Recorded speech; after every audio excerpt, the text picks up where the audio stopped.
to AniMan Plus episode 66. My name is Alex Light with SparkE3. Hope you're having an incredible day, whatever day you are listening or perhaps watching this podcast, at our YouTube channel, youtube.com/SparkE3. If you could, leave a like on the video, subscribe to the channel. Be a friend, tell a friend. We'd greatly appreciate that. 2 weeks in a row of being back. I guess that means we can officially say we're back. No, it really doesn't, because we could take a break here soon. Joining with me, I do have Zach here in studio. Zach, how you doing? How you feeling? I'm doing good. Can't complain too much. Curious where we're still going with this after 2 weeks back. I know, we're figuring it out.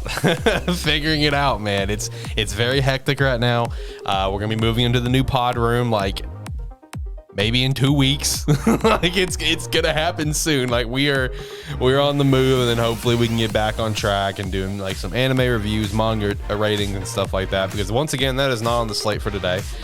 Probably won't be on the slate for next week. If I had to take a ballpark guess, but we'll see. I will say, like, at the start of April when we have like Shield Hero and Spy Family kickoff, those I will be tuning into, and I'm sure you will as well. Yes, pretty much, most definitely. Yeah. So those are ones that we'll pretty much jump onto immediately. It's just these shows from this current season, they might get shafted, but we're gonna try not to make sure they get shafted and still chat about them. We are gonna chat about 86 today, because 86 did have its official return with a new episode, and that was probably the best episode of 86 yet. I mean, that was a very beautifully animated episode, had all the feels, phenomenal music, lots of good visual representations, a few different things. Great episode, 10 out of 10. I mean, overall, that episode was just very well done and directed and everything. Yeah. But for today's episode, since we're still going to be doing topic stuff for now, this topic was actually pitched by Zach. A pretty interesting one is Webtoon versus manga, like the appeals of both, what will draw you to one, draw you to the other, and just overall like pluses and minuses to both. Which I will say, I feel like for this episode, I feel like we're gonna, like, even though like I'm personally more of a manga fan, and I'll try my best to explain why, I feel like I'm gonna really hammer home a lot of hard facts on Webtoons here today. I've been thinking about this all week, and I was just racking up different bullet points, like one after the other, of like the pluses for Webtoons versus manga. So it's gonna be a really interesting conversation. If you could, make sure to sign up to the website for free, SparkE3.com. We definitely appreciate that sign up. Stay up to date with everything going on with SparkE3, this show, and more. You can also sign up for $5 a month for the premium tier, get early access to podcast episodes, including this one, as well as go to the merch store, SparkE3shop.com. Pick up your latest merch. We'd appreciate that. Go follow us on Twitter at AniMan Podcast, as well as got the other shows, Gamesthetic, Terrible Football Show, and Talking Movies and Stuff, which may have a new episode soon from you boys. Is that right? Hopefully. We'll see. It'll come out eventually. I do have some episodes that I want to do, but I haven't got around to sitting down and doing it. I'm very busy right now. My weekends, like where I would especially record Talking about movies and stuff for myself, are really busy at the moment. So hopefully I'll get onto that here soon. Also, a little friendly heads up to the people listening or viewing this on YouTube specifically. If there's no video, just know that it's because it crashed. We're having some crashing issues. Hopefully there's going to be a video for this. But if it crashes mid-cast, then it is what it is, man. Trademark SparkE3 tech problems. I'm just going to throw up the thumbnail on the screen, and it'll just be audio only this week. It is what it is. I'm not really worried about it. But if you're listening to this on one of the many audio platforms, that information is irrelevant to you. But let's go ahead and jump into some general kind of conversation points here. 86 though. Phenomenal episode. I mean, before we go into this, I do want to state one thing. So you remember that series I mentioned last week, the Dungeon Meshi? Yes. So as of 5 days ago, it's been slotted for an anime. Oh, really? Yeah. I bet you got pretty pumped when I seen that. I saw that. I was like, oh, this is going to be dumb as hell to watch. Does it have a release window? No, not at the time. No, it just stated, hey, it's happening. We got an anime. I bet you saw that and you were like, yes. I saw it and went, what the fuck? Everything's getting an anime these days, it feels like. I mean, it's nice. Yeah, it is. But 86 though, man. That episode, the return of 86, just obviously wrap up. If you're listening to this and you haven't checked out 86, I mean, the TLDR is this was a fall show. It missed a couple of weeks because of production issues. Mm-hmm. It lost its time slot because of that. So the final 2 episodes are now coming out. There you go. You're caught up. So yeah, the second last episode for this season. And in my opinion, this was the best episode yet of 86. And I can't help but to feel like, since they had all this extra time before the episode came out, they added in like a bunch of extra flares to it, Oh, they most definitely did. Yeah, because like I was explaining it to Jared the other day when I was hanging out with him. And like, bro, like the entire sequence of where like Shin was almost like, thought he was dying and he was seeing all these different visions and flashbacks, and it's just like you keep having like the black silhouette, like paint drops and stuff on the screen. Bro, that was such like top tier. I mean, not even that, during the whole thing of him sort of going into his mind, just all the framing differences used for each thing of narrowing it, increasing it, when actually it had all the people that were still alive coming up on the land and had him slightly ahead of the foreground where he wasn't fully a part of it. All of it was just done fantastically to add to the whole scene as a whole and just Shin's mental state. Right. And then when he comes to, the queen is back. The blood-stained queen, Lena, is finally back for the first time since, episode 1 of this second season? Yeah. Yeah. Which, coming into this season, I knew that's what it was going to be. It was literally like the last chapter of this light novel is when she finally comes into play. And we almost had that moment that, all 86 fans, wanted when they were either reading the light novel or if you're watching the anime right now, that moment of where Shin and Lena were going to finally meet just get interrupted by, Shin, heard some more Legion coming and kind of interrupted that moment, though. And I will say, light novel versus anime, it was a little bit different, I will say. The episode was still fantastic, but if I remember correctly in the light novel, Shin was a lot more emotional in this entire sequence than he was in the anime. In terms of really busting out some tears and crying, which obviously he did in the anime, but when it came to him not meeting Lena, the way they had it in the anime, where it's just she finally caught up to us, whatever. I don't want her to see me in this state when she just catches up, whatever. That is more or less how it was in the light novel as well. But in the light novel, it was more so because he was just an emotional wreck, and he didn't want her to see him. Because Frederica was kind of picking fun at him in the light novel. It's just oh, you didn't want to, you didn't want her to see you as a bubbling mess, and he's just yeah, I don't want her to see that. So it was a little bit different in that regard, but I feel like the way they did it in the anime is a little bit more fitting to his character. Yes. While his personality is starting to come more out and his emotions are starting to come more out, I feel like for how his character is and just the large walls that Shin has created around him emotionally, I feel like the little bit of emotion that you see in the anime is a lot better than what I read in the light novel, in my opinion, because it's just more fitting for his character. I also enjoyed, the little end tidbit where he reunites with the squad, and they're all just oh, so you saw what she looked like? And she's I didn't see. Just completely lying and just throwing them off. What I appreciated was when he walks in to give the report, and she just plays the audio recording. Yeah. And everyone's just sort of staring at him. He's just what the fuck? It's oh, come on, guys, fuck off. But no, dude, this episode was awesome. Everything about it was great. I can't wait for the next episode.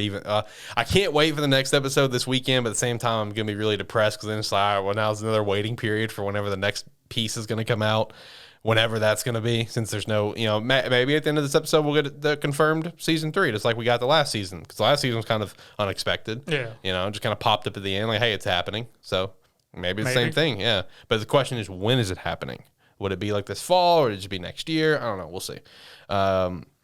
Either way, very good episode. Very much enjoyed that watch. Just being the music, phenomenal as well. Great music choices. Oh, it was done very well. The sound, even when he came out of the whole dream sequence and it was just dead quiet. I know, for 4 minutes. Yeah, him trying to reach. This is his brother's name, Ray, right? I believe so. Yes. Yeah, he was trying to reach the plate of his thing, whatever, and he couldn't because of the seatbelt inside. Just dead silence. Just that eerie sort of feeling. It was awesome.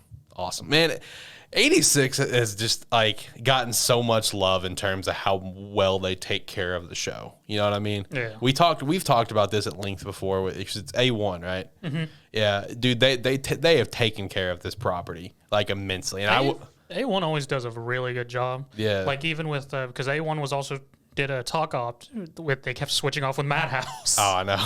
And it was noticeable, It too. was very noticeable. A1 usually had the more dialogue-centric episodes, which were always animated real well. And then Combat, they just gave that to Madhouse. All right, Madhouse, have fun. And Madhouse just took it and was like, yeah. Let's go. No, I mean, I'll be waiting anxiously for the next season of 86 because, you know, everything after this, man, it's gonna be really unleashed in terms of like how the series is gonna progress. You know, just like the relationship between Shin and Lena, like starting to kind of develop, and just like, you know, their friendship getting to meet, and also like there's like little moments, and it's the same thing for this season. There was little moments in this light novel that I was really excited to see, like the episode, I think it was like literally episode 2, where they were just like trying to live a normal life. Yeah. Like I really enjoyed that chapter of the light novel, and I was really excited to watch. And the same thing with like the next season. Like there's just little stupid things that I'm really excited to see. Like you know, I'll say this because it's not a story spoiler. It's literally just like a fun little thing, right?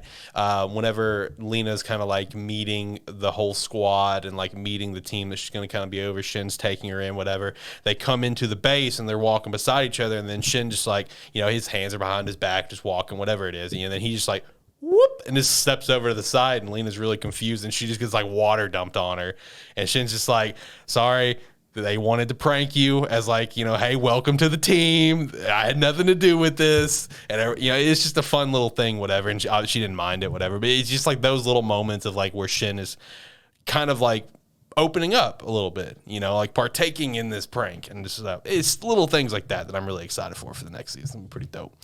Any manga stuff we want to chat about? Any chapters that stuck out to you this week? There is, but I do want to hit one anime thing. What's up?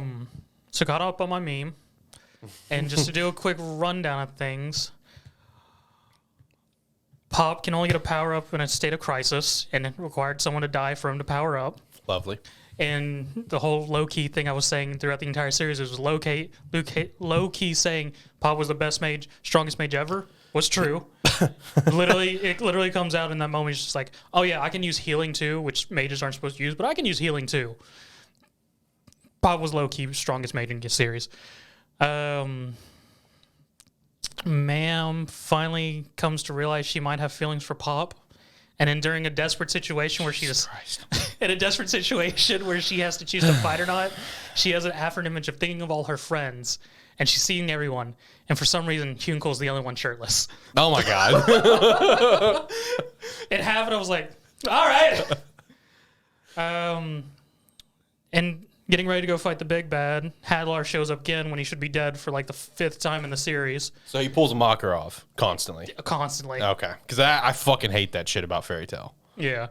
He came back again, and he decides to fight Dai and his friends and sends his Royal Knights to fight everyone. And him and Dai, instead of Dai going, no, we can't do this, he's like, I got to be a man. I got to accept this challenge. We're going to have Fight Club for 3 episodes.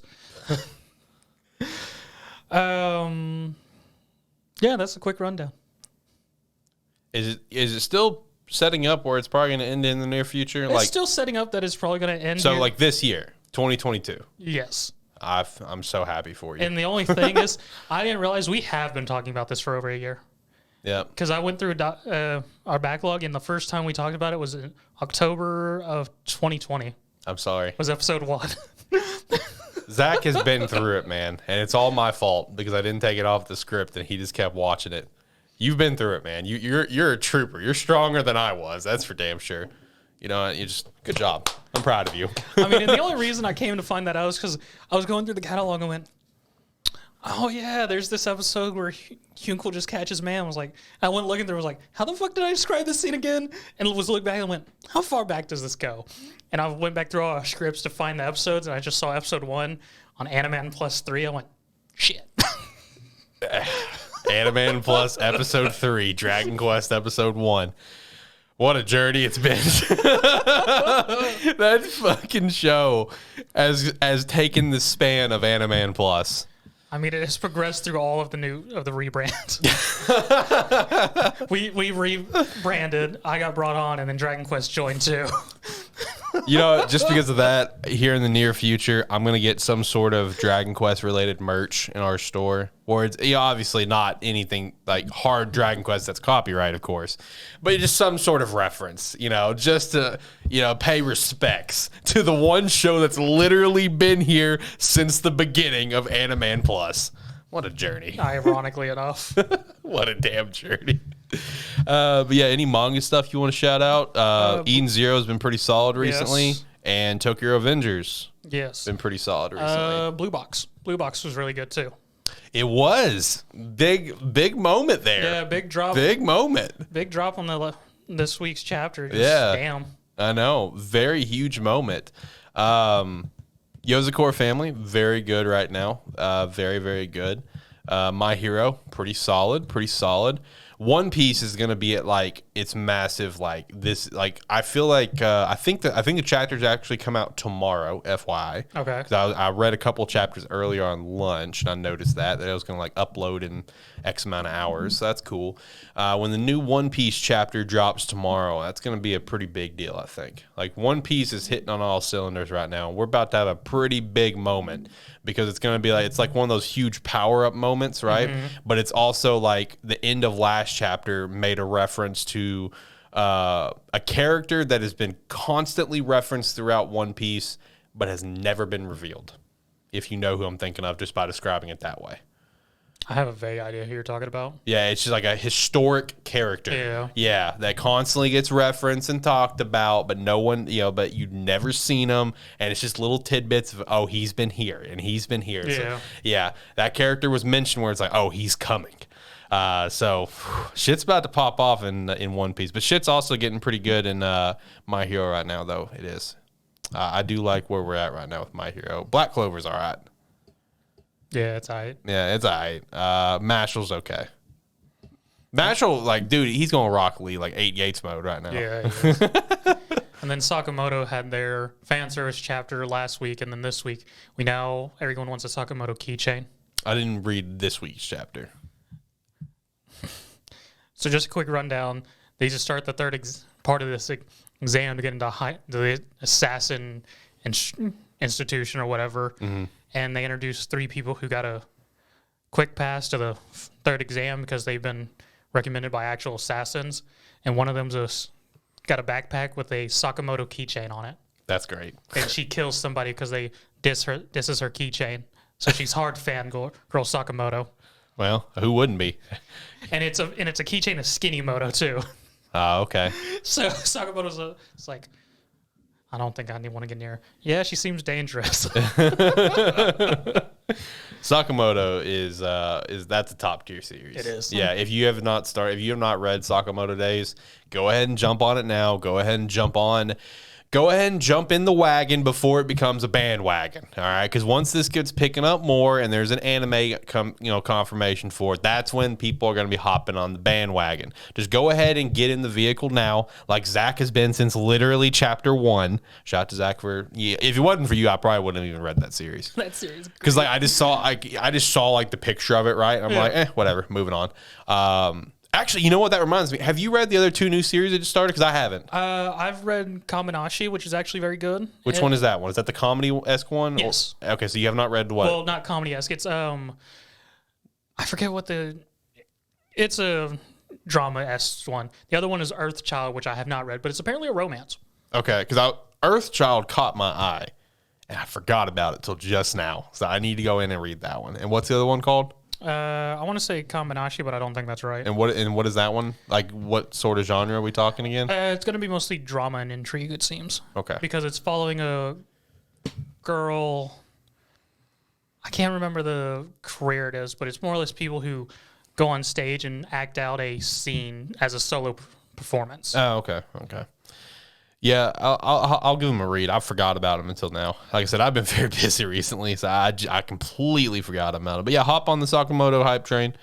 It's a good train to be on. It's going to be great when the anime comes. It's going to be top tier. And that other series is called Akane Banashi. Oh, okay.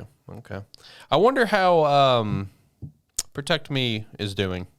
I wonder how that's being received, because I feel like that one's going to get potentially axed pretty quickly. I can only hope. But don't worry, me and Robico hit Chapter 80. Oh, dude, Roboco's going strong. 20 weeks and it hits chapter 100. I know, dude, it's going strong. I Hashimon's going strong as well. You know, the first volume didn't sell too bad, so that's good. That's good to see because Hashimon is really good, and it's gonna be one of those series that I feel like it's going to get better with time. You know what I mean? Can only hope. Yeah. With that, let's hop over to our topic for the week. This was pitched by Zach.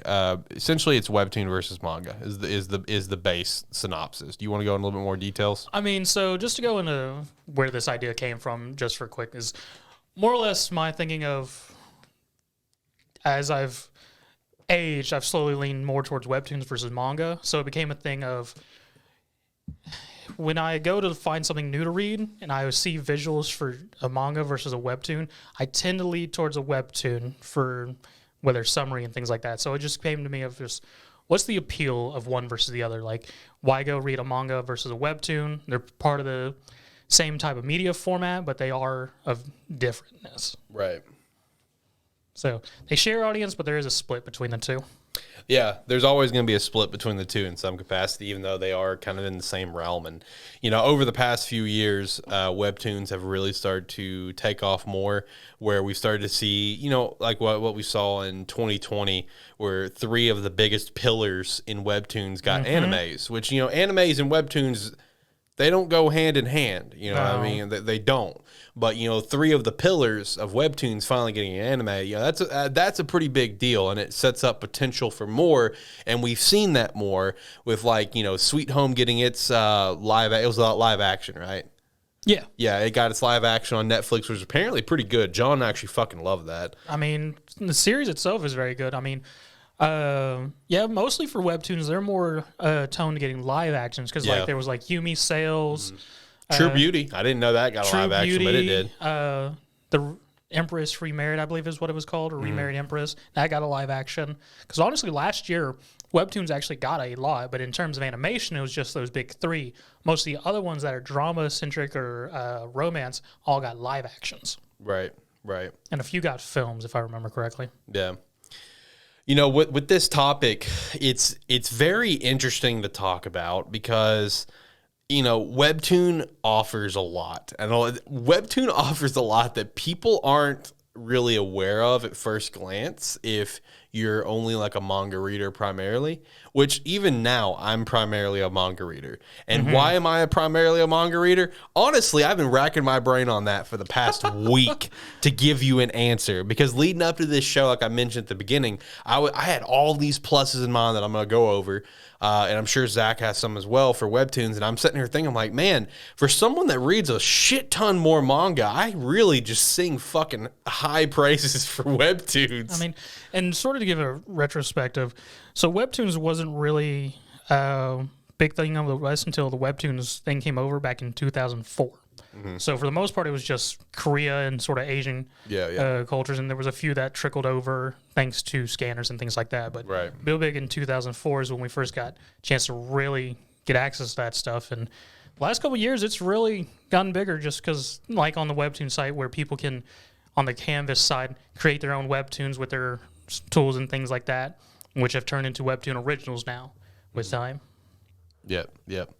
I think one of the big, we'll just go ahead and just talk about Webtoons here at the start, because I feel like that's where a lot of the pluses are going to come into play, because mangas have their pluses, okay, for sure. Because, like, let's go ahead and just, like, quickly hit one plus for a manga. You know, if you have a manga as part of, like, a main magazine or even a sub-magazine of a main branched magazine, like, yo, that's setting you up for some pretty solid success. As long as it's, like, received well, of course. You're setting up for some solid success where it's like, boom, anime, boom, maybe a movie, boom, maybe you're opening doors. Merchandise, the plays, fucking, they do a shit ton of plays over in Japan. Like, that's their thing, right? Like, you know, doing a manga, you're in the big leagues, all right? Like, it's got that professional feel to it. And that has always been one of my attractions to it, because at the end of the day, like, a majority of Webtoons, that's rude to say, not a majority, but there are a decent amount of Webtoons, while they are still very good, you can tell that they are, at the end of the day, I don't mean this in a mean way, I mean this as a correct term of a way, in amateur level, okay? because that's what it is. Like, you are getting into the art industry, right? Like that, you are creating you are your own business. That is what you are. So like, yeah, you're a professional because you're getting paid for it, but like you are not employed by another company. Like, you are growing, right? So that's one appeal that I've always had to manga, is like, because my whole stick on that is the writing, like the actual dialogue. The dialogue I lean more towards manga sort of dialogue and, going back and forth and communication more so than webtoons. Because there are times where it's like the webtoons, there are a lot that are written very well and they're very funny and very engaging. And then there are some that are just good, but cringy. Yes. That's just being upfront. Like, they're good, but they have a cringe factor to it, because in the day you can tell, you know what I mean? But when it comes to webtoons, for me, one of the biggest appeals to it is the fact that it is amateurs, is the fact that it is people getting into this industry in their own terms, right? Correct. That is one of the biggest appeals, is because you are supporting those creators. Because like, one awesome appeal to me when it comes to webtoon versus manga, and I'm sure you'll agree with me on this, is webtoons, or you do tappytoon or whatever, just web comics, right? Yeah. The proper term for it. You actually have a chance and you have the opportunity for your series to grow, unlike a manga. If you have a slow start of a manga, most of the time that shit's not going to cut it. And that's sort of a big thing. Like with mangas, as you were saying, is if you actually get a successful serialized manga series, that is sort of a hopefully secure workspace for at least a year or so, depending on how long your series goes. But there is that thing of sales periods, popularity, reader feedback, things like that go in these magazines and stuff that can kill your series. And we've, since starting this show, have seen that a lot, because a lot of series may not survive 15 to 20 chapters. Yep. Just because they are part of this big magazine and company, just like they need to see some sort of positive feedback to warrant keeping this person hired on with whatever resources they've sent it to them and things like that, editors, publications, time, space, and all that stuff, to continue running it. Right. Versus Webtoon, which is mostly just all online for the most part. I think there's a couple physical publications. There are certain series that they'll get, and it's usually the big ones. Yes. Like, I know Laura Olympus, like that creator, like she has physical copies. Same thing with some of the other romances that I read. Yeah. And I think Laura Olympus is actually getting a live action, isn't it? I think so. Yeah. And things like that. That's a big one. Where they can continue going until they want to finally stop, because Webtoon just gives them a platform to allow put their stuff up and other things like that. And just, if they can make the content and put it out, continue on. And maybe in a couple years, people will find it and eventually spread it. So it's more or less on the creator themselves to keep making the content versus company or something pushing them to get content made it and possibly cutting it because it is not receiving any type of feedback or positive feedback or big rise or anything like that. Yeah. And what you were talking about, how we've seen a lot of that, it's true, like hardcore, like since we've been doing this show, and we have very heavily done a lot of Weekly Shonen Jump stuff primarily because it's just such easy access. They have the app for it, easy access compared to Weekly Shonen magazine. They need to get shit together, man. We're in 2022, man. What are you doing? Get a fucking app, get a subscription, you'll make money, I promise. Look at Jump. But we've seen so many series where it's just like they get axed quick, 15, 14 chapters, maybe 20. And I'll go ahead and say that, at least I'll hammer this in my opinion. I may be very much in the minority here. If it wasn't for who the creator is, Elusive Samurai would have been axed. I'm gonna go ahead and say it up front. Like the first beginning of that series, because of how slow it was, it didn't. There was interesting aspects about it, but that series did, for me personally, I don't feel like it really pulls you in until it gets to chapter 20 in the tens. Like that is an example of one where it's a slower start, and majority of the time, I'm not gonna say all the time, there are exceptions, Elusive Samurai being one.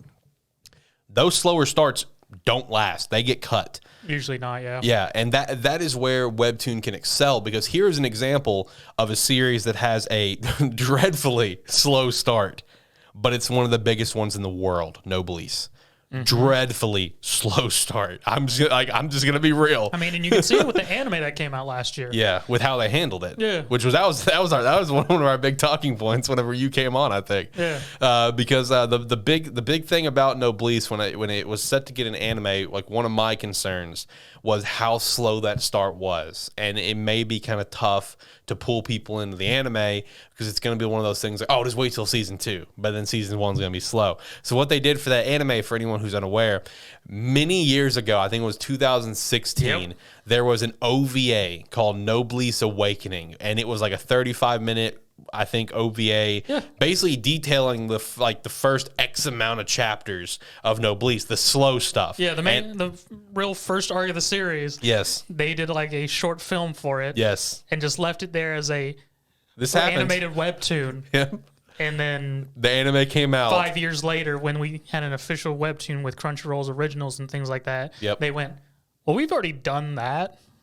Yep. So we're going to continue on. Yeah, they made that OVA canon. And, it's one of those things where it's like, it's a great idea because, again, how slow the beginning of that was. But at the same time, it's like, yeah, you probably should have publicized that a little bit more. Put it out there like, hey, go watch this. Yeah. A lot of people that weren't going to know that. But, I feel like Noblesse is a phenomenal example of an incredible series. But it just takes time getting it going. Once it gets fleshed out, bro, it gets going. But that's one of the big appeals for Webtoons is that it has that opportunity to grow and to develop. Because there's for me personally, I'm not going to sit here and say that every Webtoon that I've tuned into, it grabbed me immediately. There's probably been a couple where it's it took me about maybe 5 to 10 chapters where it's like, okay, yeah, this is pretty dope. It takes that slow build. There's been those few where it just grabs you. Because that's the big thing about manga. When a manga is released, but with the exception of Protect Me Sugamaru, that only had like a 30-something page release, which I thought that was very, very weird. Normally, it's like a 60 to 80 page chapter 1, and the purpose is to grab you to the series. Webtoon doesn't have those. Sometimes they do, yeah. But it's just because at the end of the day, hey, they have the opportunity to keep growing and keep getting better. Now, the other thing as well when it comes to Webtoon that I think is, in my opinion, probably the biggest draw to Webtoon. And this even goes over the fact that, it's nice and pretty and colored, because that obviously that's a draw for people. Yeah. I mean, naturally. But in my opinion, I think the biggest draw to Webtoon is they're really free to do what they want in terms of story, because Webtoon tackles a lot of subjects that mangas will never even really touch. They'll allude around it. Yeah. And that's one of the big things about Webtoon that I love. I mean, and sort of another thing I like about Webtoon and whatnot is just where manga has a lot of series that will take Japanese light novels and turn those into manga. Webtoon, on the other hand, has just web novels, which is another medium where people just write books, chapters of books for years on end, which there's some web novels that have over 2,000 chapters. It's ridiculous. And the authors of that will get with a artist of some sort and create image to their novels, and now we have tons of content. So people who start reading the Webtoon version of it will see and it's what happens next? Well, there's a web novel if you can do without the pictures where you can read years worth of content. Yep. But Solo Leveling started off as a web novel. Yeah, a lot of Webtoons, a lot of popular Webtoons were originally web novels, like Omniscient Reader. There's one called Tales of Demons and Gods. Of course, Solo Leveling.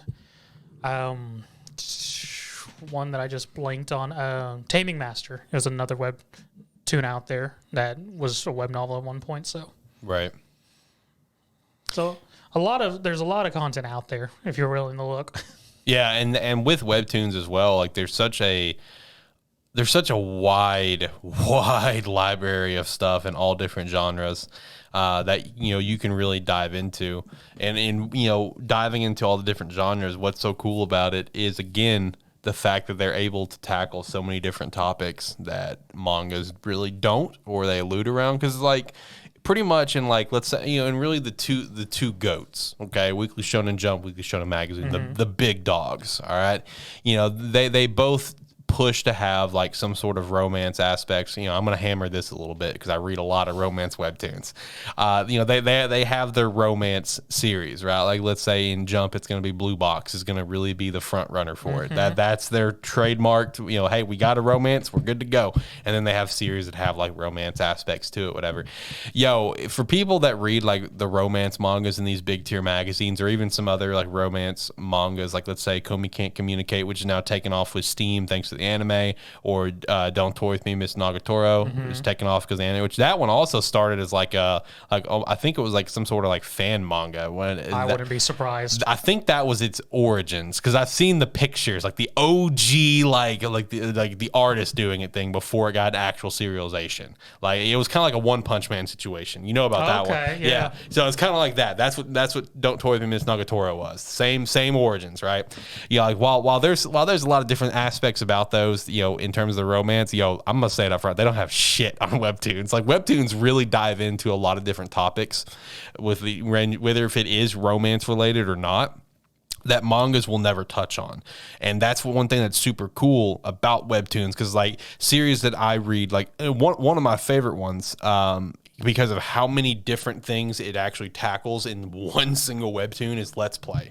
Let's Play has a lot of different things all within one series that is so fascinating to watch and get developed between different characters, whether if it be like, you know, Marshall and his two different personalities and having struggles, turning on that other personality to be this content creator, plus all the depression and the weight that comes with it.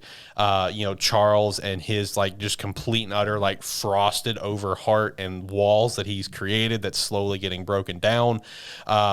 You know, PTSD with certain characters gets explored. All of those different sort of topics, like webtoons don't allude around that stuff. They don't kind of dance around it and kind of like, oh, it's kind of a thing. No, they hammer that shit home really hard.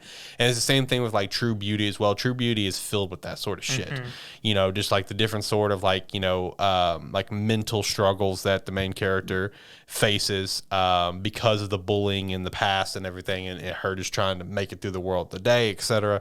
Unordinary has a lot of that as well. Unordinary has quite a bit of that, you know, with John. Paranoia, trust issues, things like that. Yeah, and that's all stuff that like while for, you know, like Let's Play and True Beauty, while the romance aspect, seeing the relationship get developed between characters, that's cool. That's one of the selling points. I feel like a bigger selling point is these topics, because it's like with Unordinary, like cool concept, dope powers, you know, cool fights, badass fights, but all like the way they handle different topics and the way they tackle it, that is one of the appeals to those sort of series. And I'm sort of in agreement with it. And one of the things that sort of brings the appeal of, as I've said, as I've got an older webtoon, is like manga for the most part, which there is some other more mature magazine, I believe, out there, which focuses on similar topics like that. But like our main manga, like Shonen Jump,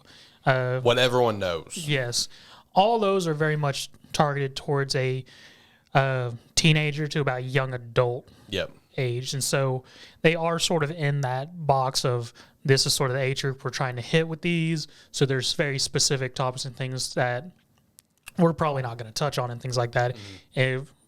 Besides like the very rare occasions of things like that. Whereas Webtoon, they are very much focused towards just honestly any age range, because it's a writer's market of more or less being able to find that group that will attach to your series you're creating and allow you to just tell what story you're wanting to do, issues and things like that, just out there and stuff. So it really helps with just allowing for more of those stronger subjects to go out there. And just, there's a lot out there. Because I can't remember the name of the series. There's one I read that very hard hit on multiple personality disorder, and just how it was more or less ruining a character's life. You know, some like another example of like topics and stuff, because I just popped in my head, is like let's say like abuse and stuff like that. You know, that's more stuff that, because it's like one of those things that like when it comes to webtoons, I feel like for the most part, there is going to be a few exceptions that are just like more so focused on like the cool action, like God of High School or Noblesse, for example. You know, like while Noblesse is a lot of storytelling, like in some of the webtoons that like I read and like you read as well, I'm assuming there are aspects about them that also make them, I feel like, honestly, more relatable than a lot of mangas. Because, like, you know, this we talked about this. Was it literally last episode where it's like the being able to relate to stuff? Yeah. So I feel like that's an important thing, right? You know, when it comes to a series, is being able to feel that relation to characters, because it helps you get more attached to characters or attached to the story.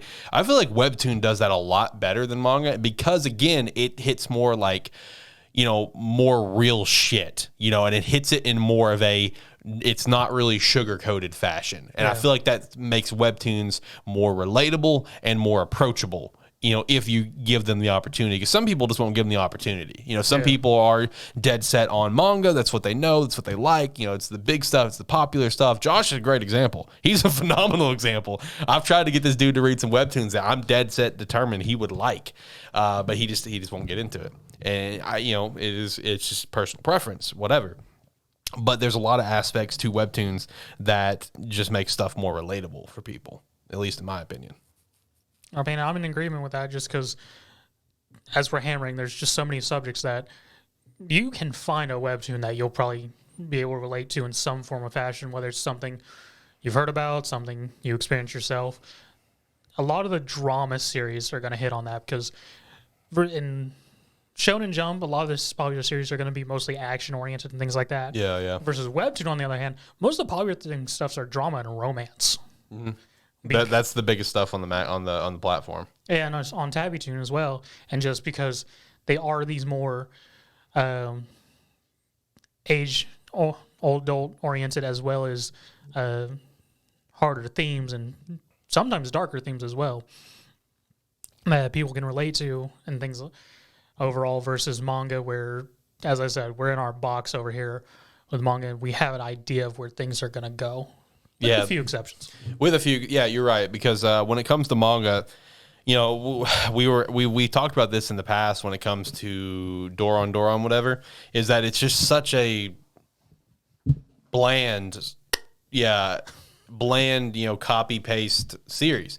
And look, there's haters out there that's gonna say that about so many of these there's so many people that's going to hate on My Hero and especially Black Clover. There's a lot of Black Clover haters in the world where it's just like, oh, it's just copy and paste of Naruto and copy paste of this. And look, okay, when it comes to manga, there's always going to be these tropes. There's always going to be these similarities with other series. Because there's inspirations. That's the thing. There's inspirations, and Webtoons are going to have the same thing. They're going to have these inspirations from other series in some capacity because it's what these creators maybe grew up on, whatever. But Webtoons, I feel like, have the opportunity to be a lot more original. Because when it comes to the mangas, I feel like there's a lot of stuff, a lot of tropes and stuff that we see where it's just like, this is almost just kind of bland, and we talked about that at length when Phantom Seer got axed, because while Phantom Seer was selling pretty well, enough where it should have survived, and we thought it was a pretty decent series, wonderful art, it's just like you have like that dark series, but it's just like, what makes that series stand out to be so much better than like another dark series in the magazine like JJK? You know what I mean? Yeah. So that's another difference between Webtoon and manga, is that I feel like there's going to be, in terms of manga, you're going to always see differences. You're always going to have these series are going to have like their own unique twist to it in some capacity, but there's still going to be so much inspiration where you're going to get vibes of another series. Because I know Josh has picked on me about that with Yozakura Family, who's like, this sounds a little bit like Hitman Reborn. I'm like, shut up. Don't notice these similarities. Let me enjoy Yozakura Family. I mean, just to say for manga, I mean, manga does have a very diverse variety. It does, yeah. If you're willing to look past shonen stuff, like that series I mentioned earlier that's getting an anime. Dungeon Meshi. It's a fantasy gourmet series. It's literally an adventuring party trying to save a girl while eating literally every monster in the dungeon on their way there. Like, maybe Toriko, but Toriko, they actually went and fought the thing. This is just a group of Toriko. This is just a group of bumbling idiots who are just like, oh, it's a monster. Then they look to their Durf chef. Can we eat it? He's just like, yeah, sure. Yeah, whatever. Do your thing, man. I guess I'll cook it up. Yeah, and when it comes to manga, while Zach is 100% correct, there's a wide variety of manga you can get into. Like, but at the same time, it's like, you know, manga is so overwhelmed with shonen that is the front runner of the entire planet, and like because of these series that's come in the past that helped set up manga to what it is today, like the Yu Yu Hakusho, the Dragon Ball, the Saint Seiya, the Sailor Moon. You know, Hajime no Ippo's had its run for its manga for a long time. I'm trying to think of some others. There was another sports one that I'm drawing a blank on. That IQ? Yeah, well, yeah, Haikyuu had it. I'm talking like 90s, 80s and stuff. There was another sport. Oh, Slam Dunk? Yeah, Slam Dunk. I mean, there's so many series like, you know, that help set us up to where they are, where it's, you know, kind of put us in the place that we're at currently. I was about to say, because a lot of series that get published and actually do well enough to stay do get missed by a large majority of people. Because like Tokyo Revengers, I did doubt a lot of people would have just kept it under radar if that never got an anime. Oh, 100%. I've never fucking heard of it until it got the anime. And then like some other series out there, like Rising of Shield Hero. Yeah, like true. That's a real good series, and it's a very darker series too. Yep. Good light novel, good manga. And like a lot of people knew the light novel, but again, it was mostly a light novel. There were some people that knew the manga, but it really got its stride once it got that anime. Yeah. And that's sort of the suffering point of manga and whatnot. Is just a lot of these series will get missed unless you're actually actively looking and seeing what is out there when people get stuck in just the shonen thing. So, yeah, look elsewhere, people. Don't just focus on shonen. I mean, we're sort of out of it since we only rate shonen and Shonen Magazine. But I would say out of the people on this show, me and Josh are the worst about it. Josh being the worst about it. I'm a little bit more open to stuff. You're the best out of the three of us, but even still, we're like, when it comes to manga, we are very much shonen people. It's my appeal, you know. It is, but you know, my interests have grown over the years, where I'm reading stuff like Nagatoro and Komi Can't Communicate and stuff like that. Those are both very fun reads. But yeah, it's just giving a chance to go read others and read some wacky stuff too, man. Like Rooster Fighter. I never got around to reading that. I still want to though. I still want to read Rooster Fighter. Let's go. that ridiculous. Let's go, Rooster Fighter. It looks so stupid. The reason why you haven't heard of this is because it's literally about a rooster that goes and has freaking cockfights. Hell yeah. Against people. Fighting like saving the world, right? Like I think like the first chapter where he was fighting like a kaiju or something. Yeah, it's something real dumb like that. It's awesome. It's awesome. And there's also like other, you know, genres that are you know, pretty solid and worth checking out for manga. Like sports stuff is actually pretty solid. Oh yeah. Like, cause I need to pick it back up. I only read like 5 chapters, but I actually was really digging that series Second Break. And I still feel like you would like that one. I do. I feel like you would like Second Break, the new basketball manga in Weekly Shonen Magazine. I feel like that could be a series up your alley. I mean, based on what you told me, yeah, it sounds interesting. Yeah, like Second Break's pretty solid. I mean, there are others as well. I'd have to dig back through my catalog, I'm gonna be honest. But you know, just give it a chance for other stuff for manga, because I get it, man. Like manga is so, again, overswept with shonen, where like it's tough for manga to break out of that. But luckily we are seeing that, because like one of the serializations that we rate on here, Ranger Rejects. Yep. That is dark as hell.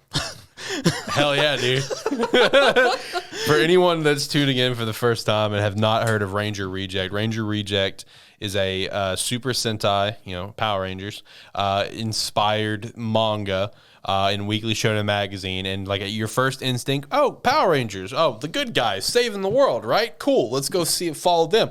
It's all a big scheme. No, yeah, it's all a big scheme, dude. Like the Rangers are actually pieces of shit, like straight up. They are not good people. It's like, and your protagonist is literally a foot soldier of the evil quote unquote group. He doesn't even have a name. His name is Foot Soldier D. That's literally our protagonist's name.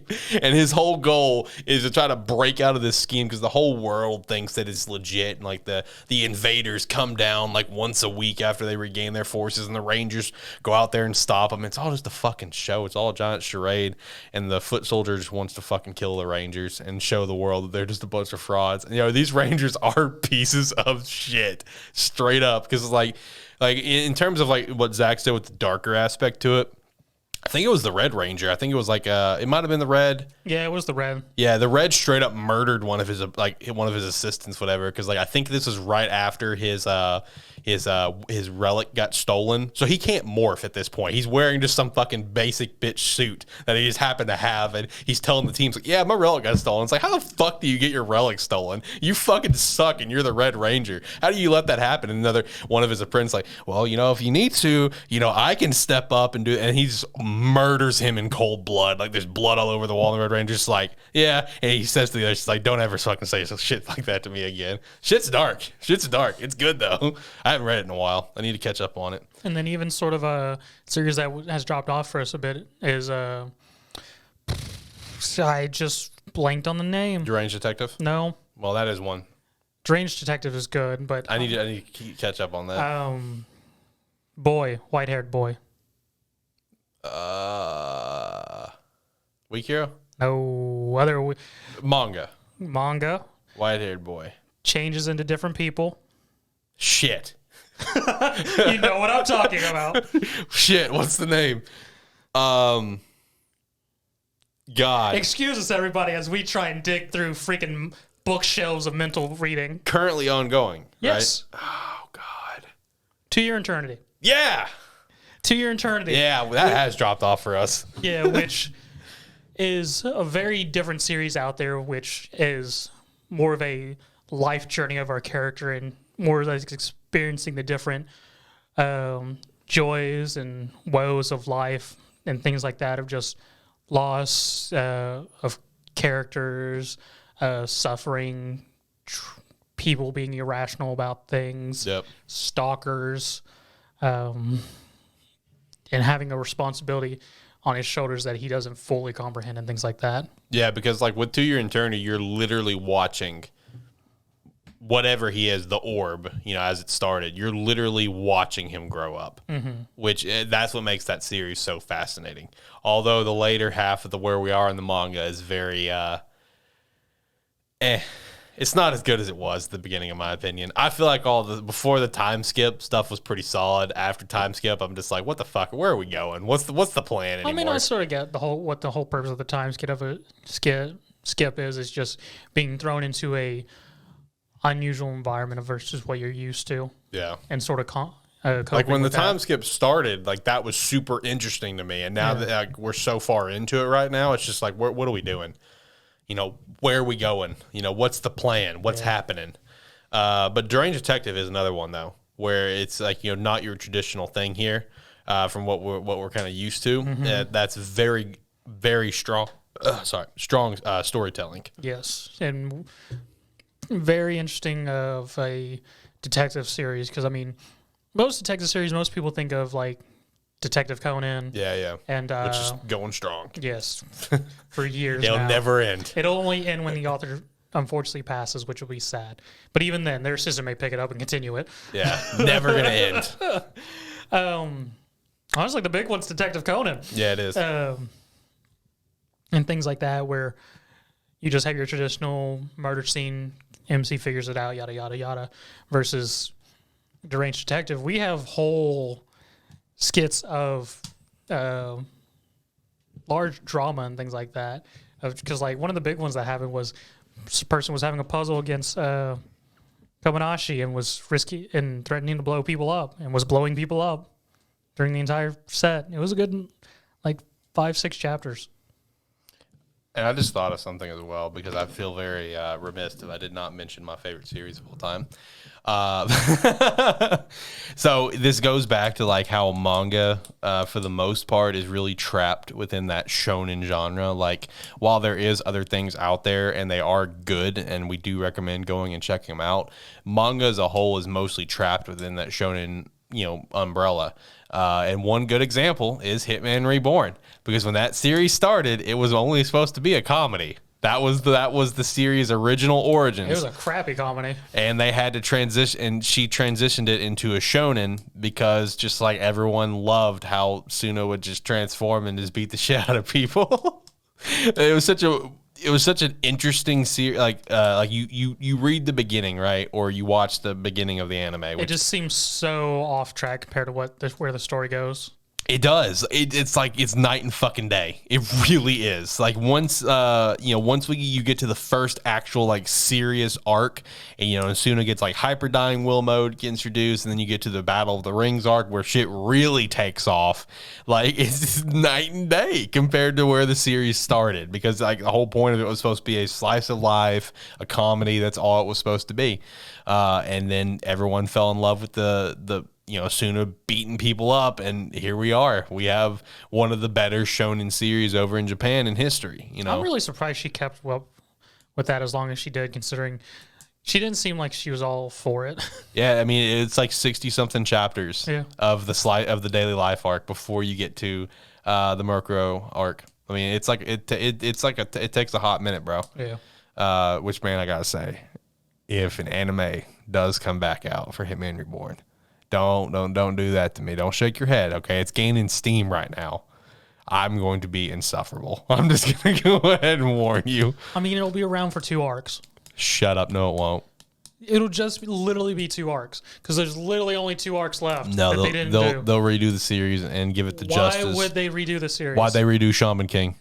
Why'd they redo Shaman King? Because that series finished, and it's been a decade since anyone said anything about it. There was no point for it to come back. Yes, there was. No, it's Shaman King. Who gives a fuck? Shaman King's mid.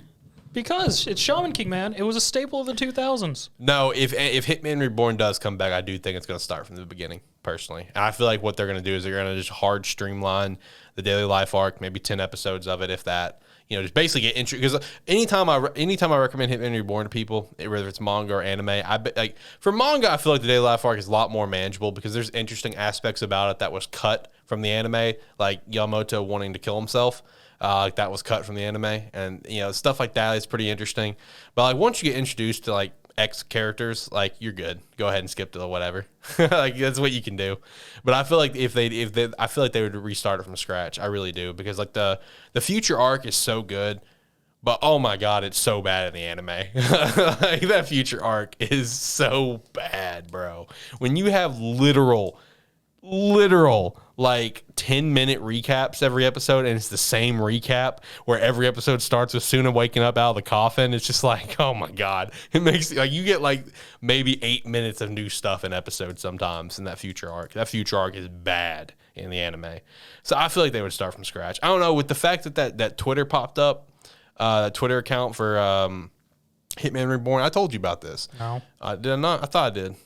I know I told John. I thought I told you. But no, that's where I'm steaming. That's where all this is coming from. Like me pitching this, is that there was a new Twitter account that was started literally just like in February for Hitman Reborn. And let me pull it up real quick, just to give you like an idea. Un momento, we're going off topic again. Yeah, I mean that's what happens, man. Hey, it's conversation at the end of the day, right? All right, let me pull this up. Let's see, Hitman Reborn. I don't remember what it's called. Let's see, is that it? That is not it. All right, hold on. I'm going to find it. I got this. Oh, found it. Okay.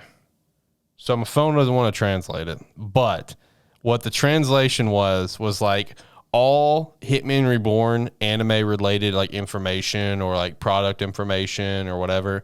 So there's hope. Okay. There's hope hope exists, because this was just made. Shut up, phone. This was just made this year, okay? And they've been posting pretty regularly about different things involving like merchandise and the anime and stuff like that. Okay. And keep in mind, the anime is up for grabs. No one owns it anymore, since that studio is, RIP. So no one actually has rights for that series. So I'm going to hold on to hope, okay? If Shaman King can get its return, so can Hitman Reborn, damn it. Who would you want to reanimate Hitman Reborn? Josh asked me that as well, because he made a joke. How would I feel if who's that studio that I got a beef with because of Seven Deadly? Oh, I don't know. I didn't care enough to remember them. God, what's the name? What was Dean, Studio Dean. Okay. Like, yeah, because he's like, how'd you feel if Studio Dean did it? I'm just like, well, I'd probably be pretty upset, but at the same time, I'd be happy just to get the series back. And with the potential of seeing those last 2 arcs animated, because those last 2 arcs is the best arcs in the series. So honestly, I don't care who would do it. I mean, obviously, you naturally want to say one of the big dogs, right? Like that'd be super cool. But at this, I don't care. As long as it looks dope, like I'm cool with it. Like it's all I ask for is that it looks dope and we have better fucking pacing, because the pacing was horrendous in the anime. Horrendous. So much better in the manga. But anyway, we did get really off topic. Alrighty. That's fine.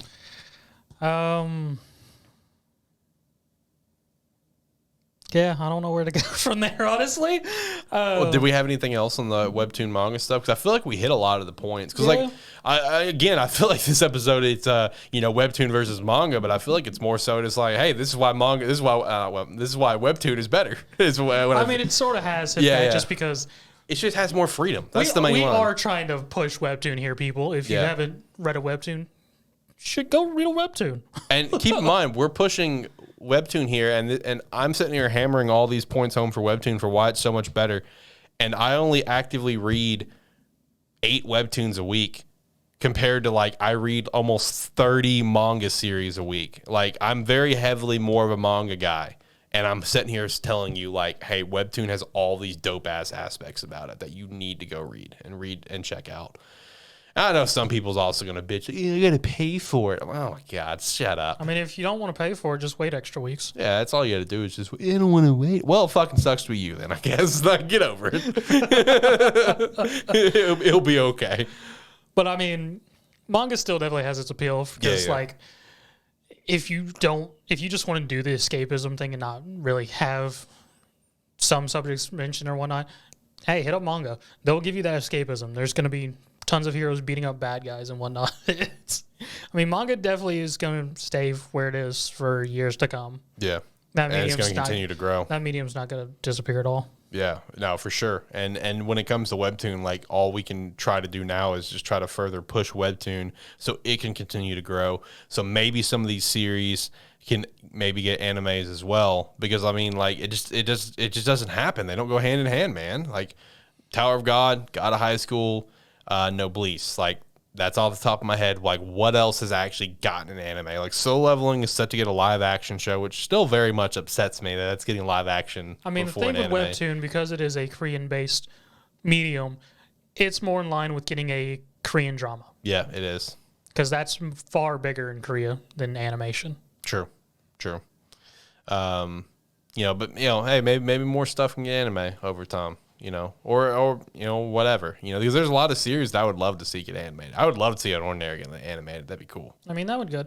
I mean, one last thing I do want to pick on for things like that, where manga is very Eastern oriented in terms of aspects of the series and whatnot, versus Webtoon, it has dealings and aspects from just different cultures. There's been some Western influences, Eastern, few Arab ones I've seen before as well, that has harem sort of little things here and there, and just different culture vibes, giving each series a very uniqueness to it, whereas manga has that Eastern aspects where every now and again we get a few that have Western influence, like My Hero and a couple others, but it allows for a bit more variety in terms of just coloring, culture references, and things like that. Right. Bottom line, read both. But with manga, broaden your horizon. With Webtoon, just go read one. That's the bottom line. Try it out. Yeah. Well, what's the harm? You got anything else, or should we go ahead and wrap stuff up? I don't think I got really anything else. I don't either. So we'll hit the music. We'll make our way out of here, I suppose.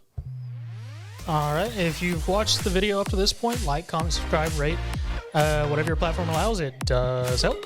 If you're watching this on YouTube, you can hit that subscribe button if you like what's going on. And if you actually want to know when anything's uploaded, you can hit the bell, and that'll notify you anytime the video goes up. Thank you.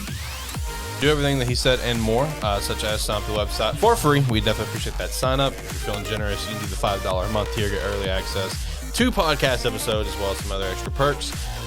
So here in the next couple weeks, there could randomly be an episode with no video as we're trying to get over into the new pod room. It should just be probably 1 week for this show, so no big deal. Hey, also shout out the fact that we made it the whole episode with video and it didn't crash. Yeah. So that was cool, because we were kind of concerned about that before we actually started recording. There was some crashing problems that we were facing. So shout out to that for sure. But yeah, I think that's going to do it. Hopefully you enjoyed this episode. Make sure to tune in next week for whatever we're going to talk about. It probably won't be our anime review still, if I had to take a guess. But we'll see. It'll probably be another topic of some sort. I don't know what we'll pull from the hat. We'll figure out what we want to do. I'm enjoying these topics personally. I like this. This is a nice change of pace. Yeah, it is. Because it feels good to still do the show and just have a conversation, So that's cool. Anyway, until next time, guys, have a good one. See you. Bye.